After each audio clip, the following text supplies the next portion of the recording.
Personne n'est à l'abri d'un petit coup de mou, pas même le président de la République.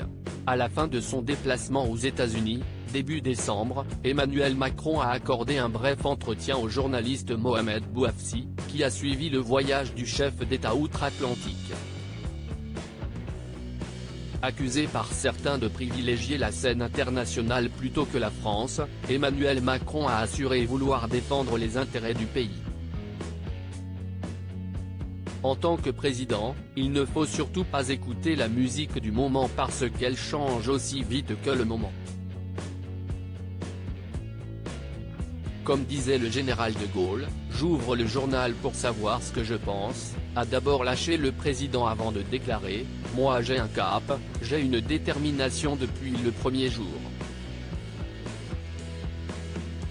Quand on est le premier pays invité en visite d'État pour l'administration de Biden, si est bon pour le pays, et j'y vais en défendant nos intérêts. En marge de cette mise au point, Emmanuel Macron a fait preuve d'une rare transparence concernant son rythme de travail effréné et les conséquences de ce dernier sur sa santé mentale. Il y a 2 semaines, j'étais dans une dépression très grave.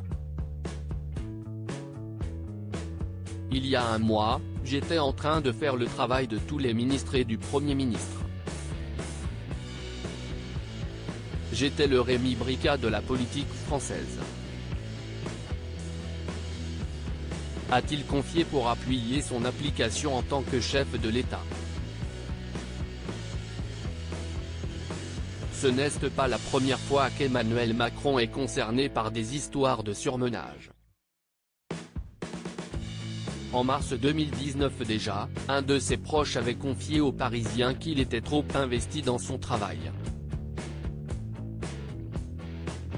On n'est pas loin du burn-out, indiquait le témoignage.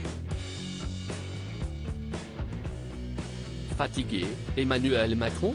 Emmanuel Macron, bientôt dans une émission sur France 2 d'ici la fin du mois de décembre, les téléspectateurs pourront retrouver Emmanuel Macron en tant qu'invité dans un numéro spécial des Rencontres du Papotin, une émission dans laquelle des journalistes autistes interrogent sans filtre des personnalités médiatiques, parfois désarmées devant la franchise et la perspicacité de leurs interlocuteurs.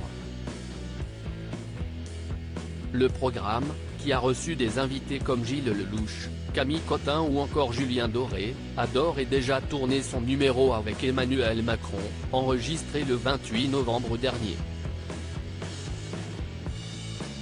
Celui-ci devrait être diffusé d'ici la fin du mois, après la fin de la Coupe du monde de football, d'après Le Parisien.